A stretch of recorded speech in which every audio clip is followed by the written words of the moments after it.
This is the ID Fanatic Podcast coming to you from beautiful Midtown Toronto on Tuesday, November 2nd, 2021. A podcast where we talk to innovators in instructional design who are pushing the needle into the 21st century. Guest today is Ryan Laverty, the 23-year-old founder of Arist, short for Aristotle, I learned on another podcast recently, which is a text-based authoring system. I had a friend who had a nonprofit that was operating in third world countries with no Wi-Fi access, but they had cell phones and reached this population with some instruction. Ryan came to the rescue by developing a completely text-based course. Since then, it's been refined into a very specific kind of formula. There's an outgoing message of a certain number of words, and then there's a maximum of 6 subsequent multiple choice questions that can be asked, and the feedback for those also has a word limit on it. But that's as much as you can do. It's not supposed to take more than 7 minutes a session, and a session might happen daily or it might happen every few days. So it's an intriguing instructional design concept. As I mentioned, Ryan is 23. That means he graduated high school 5 years ago and then went to a college that specializes in entrepreneurship. Obviously did very well there because he came out and founded this. So it got me thinking, when I was 23, it was 40 years ago, I was working in children's theater. I had written and produced a play, and I was in love. And life was going along pretty well, living in downtown Toronto with a group of funky friends, dancers and artists, all before I decided to start worrying about making a living. And that took me in a totally different direction that ended me up in instructional design. So the discussion with Ryan goes in many different directions, but it's very intriguing. I find this approach to instructional design where you get to sleep on things between, which is being shown by research to be very effective in terms of long-term retention. Anyway, without further ado, let's listen in on my conversation with Ryan. I can always cut out the beginning, but remind me where you're calling from. I'm calling from Toronto. Oh, I love Toronto. I was in Montreal a few weeks ago. I haven't been to Toronto in years, but much cleaner city than I'm in Manhattan right now. And Toronto is like, I remember this first thing I remember when I got there. It was like, oh my gosh, the streets are like gleaming because everything's so clean. Well, Manhattan's a lot cleaner than it used to be. That's also true. You were born in Manhattan? Where did you come to the Apple from? Sure. I was actually born in Rhode Island originally. I went to school in Boston, and then I only lived in Manhattan for a few months. So newly transferred down here. Cool. Were you sharing a place? Where you end up? East Village. I have a roommate and still living here. That's great. Mm-hmm. No, they used to have, I was doing screenwriting for a while, and there was International Film Festival Market in New York that I used to volunteer at. And I rented a basement in the East Village while I was staying there. Oh, no kidding. That's a great place to be. What were the cross streets? Do you remember? I don't remember. It's below 14th, but I don't know exactly where. Gotcha. I'm at 11th, so you probably weren't too far from me right now. Yeah, right around there, yeah. No, it was a terrific place to be. That's awesome. Good location. Wow, small world. Yeah. So, and Rhode Island, my parents lived in Rhode Island. My brother was born there. He's 5 years older than me. And they only came back to Toronto because the Korean War was on. My dad might have got drafted, and they're Canadian. So, but being in the States, he was eligible or something. So they came back here, but otherwise, I've always thought, well, if they'd have stayed, had I been born in Rhode Island, I probably got to New York in my teens or 20s as soon as I could, kind of. Oh, yeah. Had a totally different life. Do you remember where in Rhode Island he was, or where they were living there? were in Rhode Island? They were in Providence. Oh, okay. Yeah. Well, I grew up about 15 minutes north of there, so not too far. Yeah. And I went to school at RISD. So they came visiting, and I met all their friends. Oh my gosh, Cool. so cool. Yeah, gorgeous Yeah, campus too. So My alternate reality. So you went to your high school, Cumberland High School. Was that in Rhode Island? yep, that's in Rhode Island.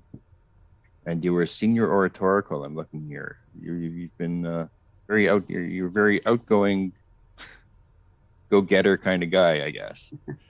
Yeah, you're pulling up stuff from years ago. Yeah, that was it was a competition they had all the seniors do. Yeah, years ago, but geez, not that many years ago. I mean, Babson College. That's the one in Boston. Mhm. Does that specialize in entrepreneurial stuff? Yeah. Or did you just take a track? Yeah, for the most, it's a general business major, and then they do concentrations in entrepreneurship. Yeah. Yeah. No, it seemed like there was tons of opportunity for doing all sorts of stuff there. Mhm. Yeah, for sure. And congratulations, you're in the Boston Innovators or Bostinos 25 under 25.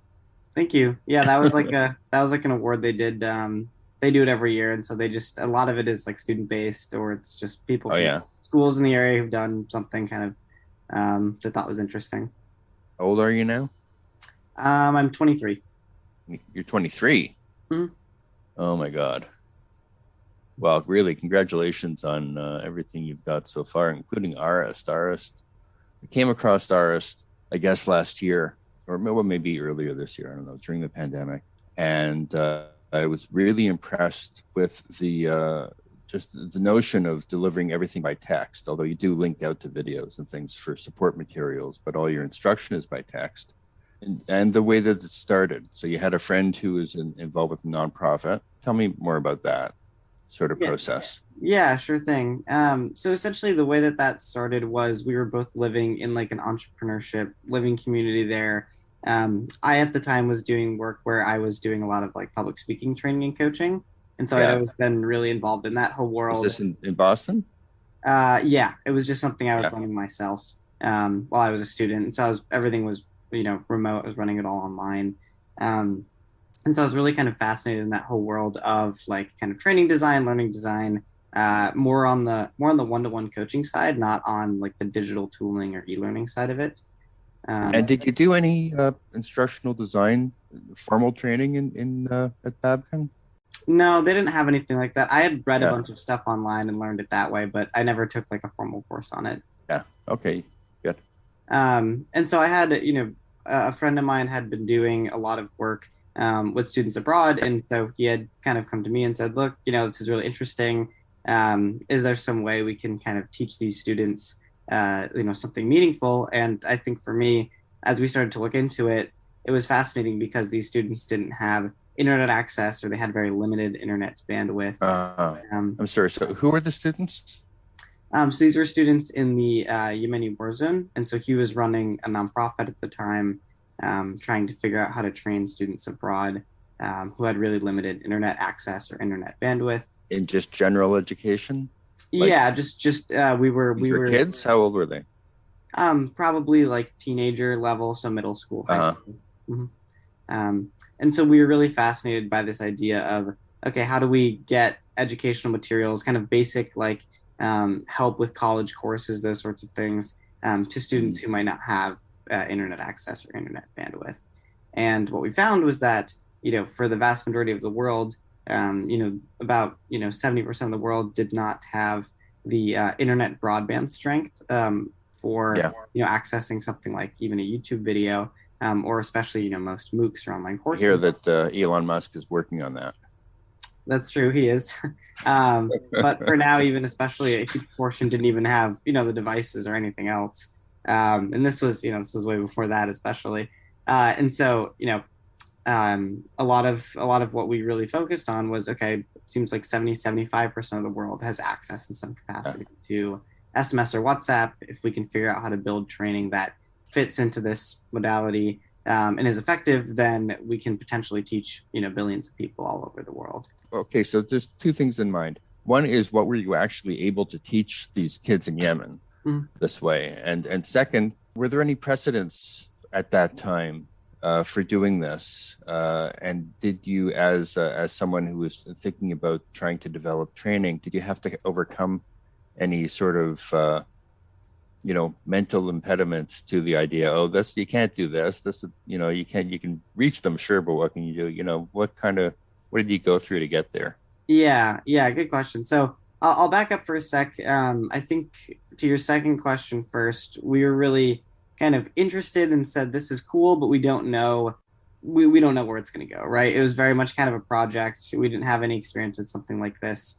And I remember we were doing a kind of a test run or a dry run with 100 students at a school that we knew, just to see how they would react to this. And so the first courses we built were on entrepreneurship and public speaking.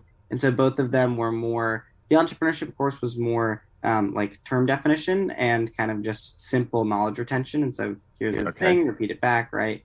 The public speaking course, which I had stolen materials from the things I'd done before that was more action prompts. And so, all right, day 4 is on confidence. Go introduce yourself to a stranger on the train, back when people commuted to work, right? Those sorts of things. And so we launched those in tandem just to see what kind of result we would get just in terms of like interest or NPS score. And we found that was really fascinating was, I think it was a little less than 80% of students said that not only do they like learning in this format, but they liked learning in this format better than when they had taken something via video or something that was more kind of visual and more long form. So for us, we said, wow, 80%, there's something interesting here, right? We don't know what we can teach. Let's dive into it a lot more. So something like introduce yourself to a stranger on the train. So that's a very creative approach to trying to approximate something, I suppose, that might have been a classroom exercise. But it's chancy as well. You don't know what the trains are like, where they live, kind of thing. Just taking that one course, the public speaking course, talk about the development of that and the sort of the hurdles that you had to get past. Yeah, so for that one, I already had a lot of the content. And what it really came down to was, all right, for this format, how do we pare things down without losing meaning? And how do we actually prompt people to take action? And I didn't call it this at the time. I call it this now. But what we essentially had created was this first really simplified version of, like knowing, understanding, acting, and reflecting. And that was kind of the 4-step process there. And we really said, okay, within each, module or each day being defined by when I get a few messages and spend like 7 to 10 minutes per day on it at around the same time each day. Within each of those modules, can you get me to either kind of know something and proven that I've understand it, either by explaining it simply or by attaching it to something else, or can you get me to prove that I've acted on it or taken some sort of exercise to better my understanding there, or at the end of all of that, reflected on it, just depending on what it is, right? So for public speaking, we said, okay, it seems like action is really important here. I can tell someone that it's important to practice the pitch of their volume or their tone, but unless they can do it well, they haven't really mastered the skill, right? The skill is very little about knowledge retention. And so a lot of the focus was on things like, pair up with a partner near you and have them, grade you on these 2 or 3 things, or, all right, day 1 through 5 is on speech writing. We're going to give you these topics and, get out a timer, give yourself 60 seconds and a notepad and try to follow this framework for structuring your speech quickly. And then you've got 30 seconds to speak it back to me, right? And so in this area, I was more of a subject matter expert because of what I'd done before. And so we had all the content and all the structure to it. What I had to do was say, here's exercises I usually run with someone like on a Zoom call or on the phone. How do we put this into that format? And a lot of it in the early days, that course was very like coaching kind of heavy, the way we adapted it, involved pairing up with someone else. Now, a lot of courses like that involve, here's a few scenarios, text back, think more critically. They're more workplace oriented. So it becomes, pair up with a colleague at work if you're practicing something like that, or self-grade yourself if it's, something that's more kind of tangible. Like if I'm trying to become a better project manager, I could set out in the first day how my teammates have rated my project management skills, take something, and then ask them that again, right? So depending on the course, we have to get creative with what are those metrics of success, but usually we can find some, and usually there's things that the person can do themselves to kind of benchmark against it. So you went from what was kind of a coaching interface to a sort of a pseudo coaching interface, or trying to reproduce that experience. Was there at some point that you went through, you say, we're losing too much, they don't really get the feedback or evaluation that I can give as a coach. Is it going to work? The short answer to your question is it's different audiences. The longer answer is that, in a world where we can take thousands of folks and have them all get their own coach, it would be a more personalized experience. But for us, we were really fascinated by the idea of, how effective can we make something that is widely scalable, that's widely effective, and that we could use and have people dedicate time to. Because the thing that I found as a coach is that most people would come in, they would do like one session, they had, let's say, a big speech coming up, right? They'd be really interested, and then they'd leave because they didn't care as much about the long-term development of it as, really nailing this one presentation or one big pitch, right? And I think with text messages, what we were focused a lot more on was, okay, I can give you that kind of one-time intensive feedback, but what we really want to do is build competency long-term and kind of give you these quick hits or small bites each day that will do that. I think what I also found is when we started to look into most e-learning that existed at the time, either a PowerPoint presentation, an in-person session of some kind, or a video online, they were all or mostly fitting to that model where it was some kind of longer, intensive amount of information. It's over. There's very little follow-up or retention. And for us, we said, okay, if we take this entire thing and say it's not giant experience and then nothing, let's kind of spread this out over a longer period of time. Can we actually increase both the amount that people retain, but also the number of learnings that people will actually do or take on, because they know that it's less of a time and mental kind of hurdle or bandwidth to overcome each day. How did you get there? Was there some eureka moment when you woke up and said, I know, we'll send it out every day? Yeah, I think it started with the creative constraint of like, we've got students who need something and we can't write that much, and again, I mean, going from here's a way to train, students who are in war zones with limited internet to here's a way that Fortune 500 employees learn. The way that jump ended up actually happening was us putting out some of these courses and then just seeing people who we had no idea that it was kind of under their subject domain start to pick these courses up. But the first was we had put out like entrepreneurship and public speaking courses and courses on things like architectural history. And I remember we had folks coming to us and saying, oh, can I try this for leadership or for compliance, things like DEI or harassment prevention? And we thought about it and we said, well, courses, the way we were thinking about it as of the time, the way we still think about it now, is that most courses have a lot of kind of learning theory, knowledge introduction, but very little action. And then Arist courses are really great for things where there's a good balance between new theory or knowledge introduction and action. It's more of a 50-50 split. And so we said, okay, anything that you're training a large group of people on with simple and standard concepts, where you need people to kind of continually take action on those things, or there's a very pragmatic outcome I can tie to whatever I'm teaching you versus something much more theoretical or specialist or technical, then this model will be conducive to it. And so when someone said, all right, what I need to do is try to change the behavior of 10,000 people in the workplace so that they understand their biases more in DEI training, know those, and then make a small step every day towards becoming more inclusive. You said, yeah, I mean, that model actually works pretty soundly. It fits what we had designed for the public speaking course, right? So again, I think that it all comes back to, for us, we fit those creative constraints around like what types of content are best rather than, and it was born out of a place of like, we can't send anything else because students won't, they won't read anymore. They don't have the internet bandwidth to get any more. What it is now is it's a time constraint, not a length constraint. And how much video gets, linked in? On average, I would say folks will put a video, 1 or 2 videos per like 5 modules in a course. Our best practices in video are twofold. One is we include videos as links to extra resources, not as the main content. If you send someone a link right from the get-go, probably about 15 to 20% of people will click on it. If you send someone really important info via a message, like in text message form in Slack and MS Teams, over 90% will read that content. And so what that does is it says, look, we have kind of our core amount of users who, if we send them something really long form, they'll go read it, they'll go interact with it.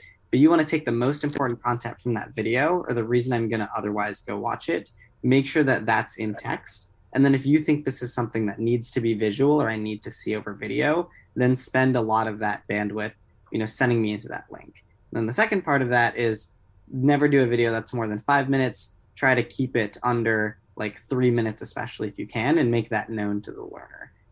E.g., hey, check out this 3-minute video versus go watch this. Highly different click-through rates. And so those are some of the biggest points of it. I think a lot of what it comes down to is a lot of folks will kind of lean on video too much. They'll just send it immediately. But you want to think of it as more, if I'm going to use video, I need that context setting up front in text, because they will for sure read the text. Mm-hmm.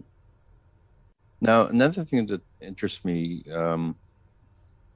is I was getting some training or being exposed to something called Mobile Coach, which is a chatbot authoring system, basically. You can use it for various purposes, and you can, do courses, or you can do reinforcement or facts or whatever. But with Arist, you dictate how it should be. Like you have 600, I forget, words or characters or something available for an initial text, and then you've got your 6 multiple choice questions, and you've got word or the character delimited responses there. So I think, and that is, I'm right? Every course has to follow that regimen.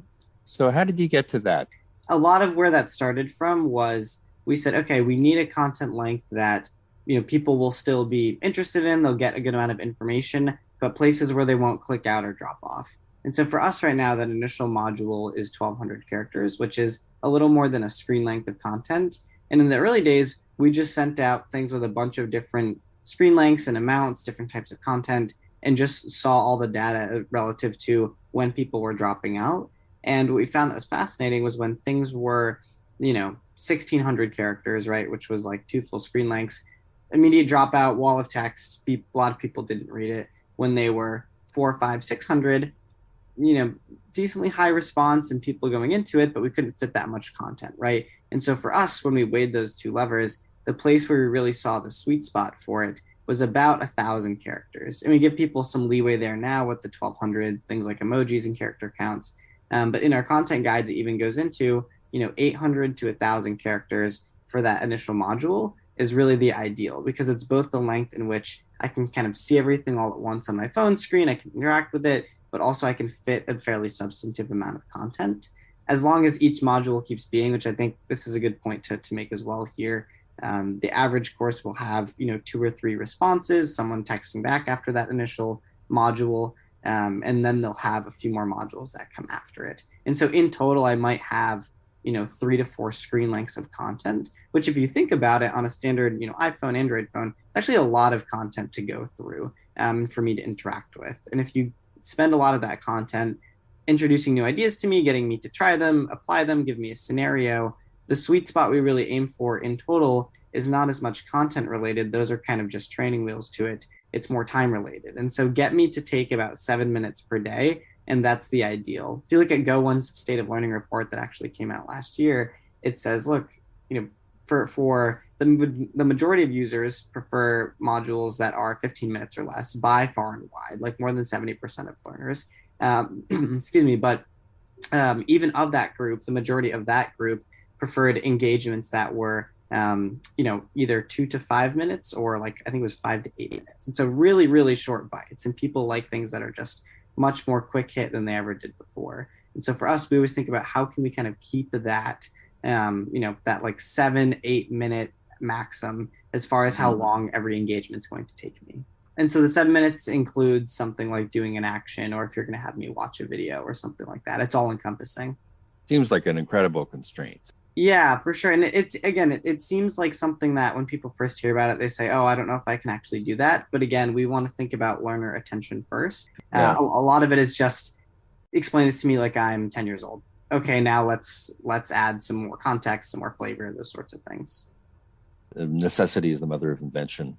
What happens when somebody freeform texts? We actually are releasing soon the ability to grab specific learner questions or one-offs and respond to them in Dashboard. But we try not to have folks structure the course that way, because we don't want to make the course creation experience really kind of hectic or confusing, we think most things you can actually educate by fitting into those buckets of a multiple choice or open-ended type question. And then for the one-off edge cases, you can have someone go respond to those folks. Heard some of your interview with Nicole North, and I thought it was interesting. She talked about that she uses it for bridge training. So I'm calling it bridge training. You guys didn't call it that, but basically she had a classroom course and then used it, and there were like a few different sessions, and then she used it for reinforcement between sessions, as opposed to more normally you would talk about, you have a classroom course and then use it for reinforcement afterwards. So I thought that was a really interesting application there. We'll call them scaffolding courses if they're tying together a bunch of kind of one-off or different experiences. And we also see probably about 25% of all of our courses now are reinforcement courses, which have become big as folks kind of start to go back to the office but aren't really in the office. And so a lot of that is, okay, we've got these intensive experiences, LMS modules we've built out, but we recognize that a day or two after space learning takes effect, they forget 85% of the information. We need kind of these quick hits or these action steps built out over a longer period of time. And so usually it's a way to kind of justify a lot of the spend, even on a more intensive experience, because then you can see the benefits long term if you've continually reinforced those over weeks or months. There's something called CoachBit, which has a similar approach in that it's text messages that are sent out daily. It's mainly for kids between, I think, grade 4 and grade 10 or something like that, to help them with schoolwork. And my son's in grade 12. And I think the reason it might work with the younger kids is because their schedules are more typical. My son has so much going on that it's hard to even commit to a daily time to look at something.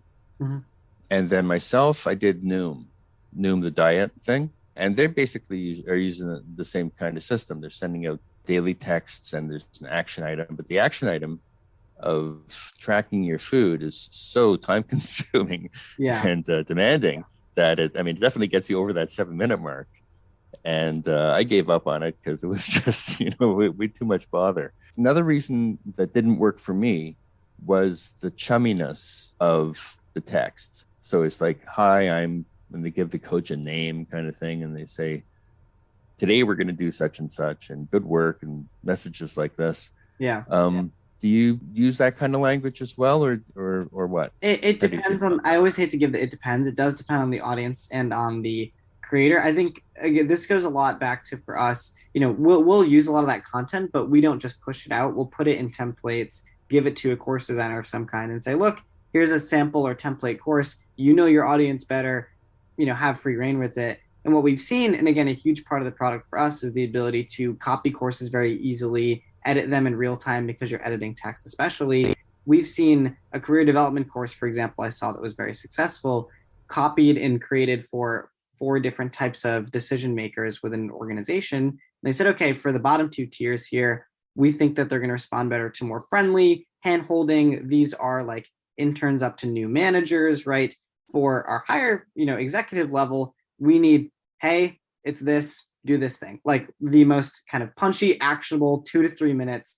And so, a few years ago, I did a degree in cognitive science and came out sort of looking very carefully at how video games affect cognition, and found, different kind of games that supported executive function or supported reading or whatever. And this guy approached me about using video games or games of some sort for numeracy training, because he was interested in a large illiterate population of women in third world countries who were, involved in micro lending, and didn't necessarily know how to deal with the banks or have basic numeracy skills. I was wondering if you approached anything about numeracy with Arist. Yeah, for sure. We've done a number of still about, I'd say 20% of all of our use cases are things that are kind of core to what we originally started with. And so we'll donate a lot of in-kind services and see things like financial literacy training in Costa Rica. We actually have done that use case of training on literacy and numeracy in India to rural farmers, specifically potato farmers. For something like numeracy or basic literacy, you have to keep it really, really simple because especially if you're teaching someone how to read, they can't read. You're using text you're using text, and the irony is not lost on me there, and so you've got to keep it really simple. We've done creative things like audio files or basic kind of audio file embedding in the messages, but I would say for the most part, for something even like numeracy, you want to give lots of quick exercises, quick hits, keep things like really, really short and simple.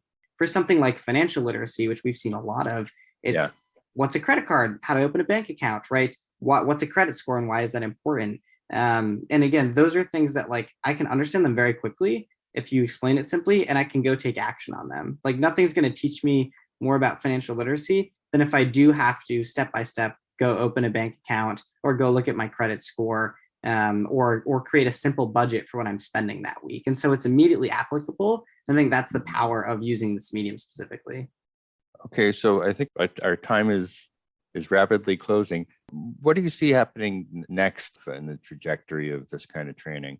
We've delivered a lot of courses to folks with disabilities, folks who are either hard of sight or hard of hearing. And for the folks who are hard of sight, you can, because we're sending messages just in like SMS or WhatsApp, we have all of the accessibility capabilities that they do. And so you could say something like, hey Siri, read me my Arist text this morning, right? And then it will, as my phone goes off as I say that, it'll go through and it'll read you step by step what that is. More kind of future looking with things like AI, and so things that could help you just build these quick course experiences. If you said, hey, I'm Mitch, here's some basic background about me, I'm trying to create a course on these things in this many days that gets me to this learning objective. And because at this point we've fed artificial intelligence over 100,000 days of created text message course content, if it can say, okay, here's kind of a basic recommended either scaffolding, or if you fed me your scaffolding, here's some basic ways I've pared down your content. Here's at first pass the ways I've reduced wordiness in everything you've written. We can create a really powerful aid to an instructional designer. So you can spend time on kind of the high level thinking, the strategy around when to deliver something, and something can help you with the tedious parts of it.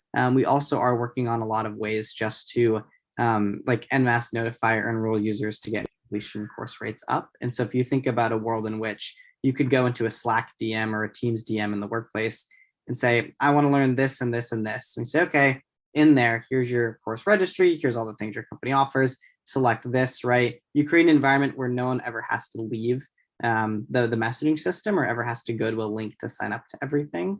And we've even seen and have built some basic applications of that in emerging markets. And so you could text, let's say, financial literacy to a number, you get back your messages, and everything is succinct that way.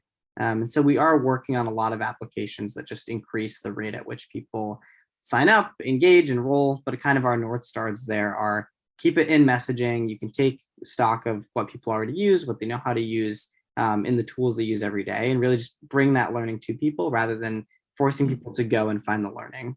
Yeah. I gotta say, that's really exciting. And again, congratulations. Well done. Look forward to seeing what happens in a few years. Of course. Thanks so much, Mitch. And thanks so much for having me on. Thanks a lot. The ID Fanatic Podcast drops the first Tuesday of the month. Subscribe to make sure you don't miss an episode. I invite you to join my LinkedIn page, ID Fanatic, for the blog, and for links to free online resources of interest to instructional designers.